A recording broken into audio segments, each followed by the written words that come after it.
মহেশখালীর মানুষ কিভাবে এত ভালো হতে পারে সেটা আমি কক্সবাজারে মহেশখালীতে 2 বার না গেলে বুঝতেই পারতাম না। আমি হলো কক্সবাজারে মহেশখালীতে গিয়েছিলাম এবারও। এটা হলো আমার সেকেন্ড টাইম মহেশখালী যাওয়া। আমরা কক্সবাজারে আসলে শুধুমাত্র কক্সবাজার বিচ এবং হলো সেন্ট মার্টিন পর্যন্তই ঘোরাঘুরি করি, সর্বোচ্চ গেলে পাহাড়ে উঠতে যাই। কিন্তু কক্সবাজারের মধ্যে যে মহেশখালী আছে এটা আমরা জানিই না, অনেকে জানলেও কিন্তু সেখানে যাই না, কারণ সেখানে কীভাবে যেতে হয় বা সেখানে কেমন পরিবেশ সেটা আমরা অনেকেই জানি না। তো চলুন আজকে পুরো ভিডিওটা শুরু করা যাক। আপনাদের মহেশখালীর ডিটেলস বলবো, 2টা ভিডিও থাকবে এই পার্টে। যেদিন আমরা মহেশখালী গিয়েছিলাম সেদিনের পরের দিন আমরা চলে এসেছিলাম, 2 দিন আমরা ঘোরাঘুরি করেছি আর একটা ফ্রেন্ডের বাসায় গিয়েছিলাম, ওইটাও আজকে শেয়ার করব।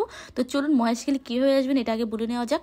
আমরা হলো কক্সবাজার সুগন্ধা বিচ থেকে একটা অটো ভাড়া করেছিলাম। আপনার ডলফিন মোড় থেকে অটো ভাড়া করতে পারেন, 100 থেকে 80 টাকা নিবে এই জেটি ঘাটে আসার জন্য। যেই কোনো অটোওয়ালাকে বললেই হবে যে মহেশখালী জেটি ঘাট, ওরা এখানে নিয়ে চলে আসবে।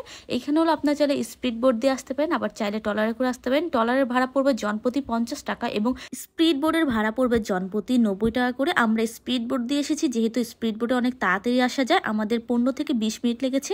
আর যদি আপনারা ট্রলারে করে আসেন তাহলে আপনাদের কিন্তু 30 থেকে 40 মিনিটের মতো লেগে যাবে। এবং কিভাবে যে আপনাদের এত সময় কেটে যাবে সেটা আপনারা নিজেরাও বুঝতে পারবেন না ভিডিও এবং ছবি তুলতে তুলতে, কারণ এই জলপথের রাস্তাটা এত সুন্দর। সমুদ্রের যেই পানিটা গিয়েছে, এক পাশে হলো সুন্দর মহেশখালী, আরেক পাশে হলো কিছু বিল্ডিং ছিল, মাঝখানে হলো সমুদ্র ছিল, ছোট্ট একটা খালের মতো বলা যায়, বাট এটা সমুদ্রের পানি ছিল লবণাক্ত, ছোট্ট একটা মিনি সমুদ্র বলতে পারেন। আমরা আসার পর দেখি এত এত খাবার, এই খাবারগুলোর মধ্যে এত এত রকমের মাছ ছিল সামুদ্রিক, আমি অনেকগুলোর নামও নিজেও জানি না, কিন্তু কাঁকড়া ছিল আর অনেক রকমের সামুদ্রিক মাছ ছিল। আপনারা জানেন কি কি সামুদ্রিক মাছ, মানে 12 পদের মাছ আমাদের জন্য রেখেছি এখানে। কাঁকড়া, চিংড়ি মাছ, সুরমা, লইট্টা, অনেক রকমের মাছ ছিল এখানে।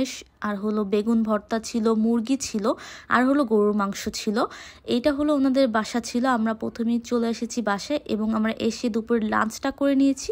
এবং লাঞ্চ করে আমরা চেয়েছিলাম যে বিকালে এর হব, কিন্তু লাঞ্চ করতে করতে আমাদের এত লেট হয়ে গিয়েছিল যে আমাদের বিকালে যেতে যেতে দেখি সূর্য ডুবে যাচ্ছিল। কিন্তু তখন একটা সুন্দর একটা দৃশ্য ছিল ওনাদের বাসার পিছনে, যেখানে কিনা লবণ চাষ করা হয়। ওইখানে আমরা ঘুরতে ঘুরতে সন্ধ্যার দিকে চলে গিয়েছিলাম নতুন জেটি ঘাটে, যেটা কিনা সুন্দর সুন্দর শুটিং স্পটও বলা যায়। আর এটা হলো ওনাদের ঠিক বাসার পিছনে, কি সুন্দর একটি জায়গা কল্পনা করা যায়। আর এইখানে যে পানিটা দেখছেন এখানে কিন্তু লবণ চাষ করা হয়, এগুলো সমুদ্রের পানি ছিল। ওনাদের এরিয়াটা কিন্তু মহেশখালী একটা দ্বীপের ভিতরে। আপনারা যারা যারা জানেন তারা নিশ্চয়ই জানেন যে মহেশখালী হলো একটা দ্বীপের ভিতরে, এটা একটা দ্বীপ বলা হয়, বড়সড় একটা দ্বীপ। আর আমরা রাতের বেলা চলে গিয়েছিলাম হলো এই নতুন জেটি ঘাটে। আমি যখন 2 বছর আগে এখানে এসেছিলাম তখন কিন্তু এই জেটি ঘাটটা পুরনো নতুন ছিল, এখন কিন্তু অনেক পুরনো হয়ে গিয়েছে। রাতের বেলা দেখে কিন্তু বোঝা যাচ্ছে না জায়গাটা কত সুন্দর। এই পাশেই কিন্তু হলো সমুদ্রের পানি, সামনে কিন্তু সমুদ্রের একটা ঘাট, যেহেতু এই 2 পাশে কিন্তু সমুদ্রের পানি। আর হলো যে সুন্দরবন যে কাটা গাছ আছে সেইগুলো গাছগুলো কিন্তু এখানে আছে। আর তখন কিন্তু এতটা রাত হয়নি, সন্ধ্যা সন্ধ্যা মাত্র সূর্য ডুবলো। আর আমরা হলো রাত করেই বাসায় গিয়েছিলাম। এখানে এসে দেখি কোনো দোকানপাট নেই, যেহেতু রাত হয়ে গেছে। আর এটা হলো জেটিঘাটটার মধ্যে হলো এখানে একটু মানুষ কমই আসে। আমরা যে জেটিঘাট দিয়ে এই দ্বীপে এসে উঠেছি ওইখানে কিন্তু সবসময় মানুষ আসা যাওয়া করে, আর এখানে একটু তুলনামূলক কম থাকে মানুষ। আর এখান থেকে কিন্তু সমুদ্রের মাঝিরা মাছ ধরতে যায় বড় বড় ট্রলার নিয়ে। সামনে যদি অন্ধকার না হতো আমি সুন্দর মতো আপনাদের দেখাতে পারতাম। তো এইখানে আমি খুঁজছিলাম যে কি খাওয়া যায়, কারণ আমি যেখানে যে এখানে একটু একটু খাবার খুঁজতেই থাকি। সব কিছু এত কষ্ট করে খুঁজে মুজে একটা ঝালমুড়ি ছাড়া আমি আর কিছুই পেলাম না। তো ভাবলাম যে ঝালমুড়ি না, এখানে 20 টাকা করে ঝালমুড়ি দিয়েছে, কিন্তু ঝালমুড়িটা একদমই মজা ছিল না, অনেক বেশি ঝাল ছিল। আর আমরা যেরকম একটু স্পাইসি টাইপের ঘুগনিওয়ালা ঝালমুড়ি পছন্দ করি, এখানে ওইরকম টাইপের ঝালমুড়ি না, একটু ল্যাতলেতে টাইপের ঝালমুড়ি।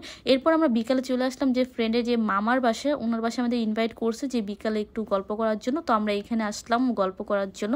তো আস্তে না আস্তে দেখি এইখানেও তাদের আপ্যায়ন শুরু। আমি ওনাদের আপ্যায়নের প্রতি অনেক মুগ্ধকর। এর আগের বার সেন্ট মার্টিন গিয়েছিলাম, সেম অবস্থা হয়েছিল আমার।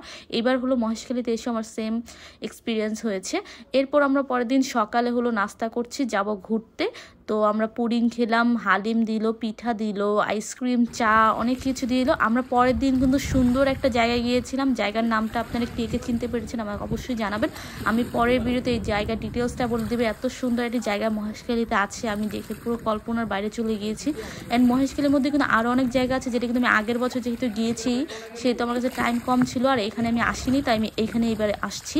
আর এই জায়গাটা অনেক সুন্দর, সমুদ্রের পানি আমার পায়ের মধ্যে লাগছে। এ পর্যন্ত দেখাবে পরের কোনো ভিডিওতে। আল্লাহ হাফেজ।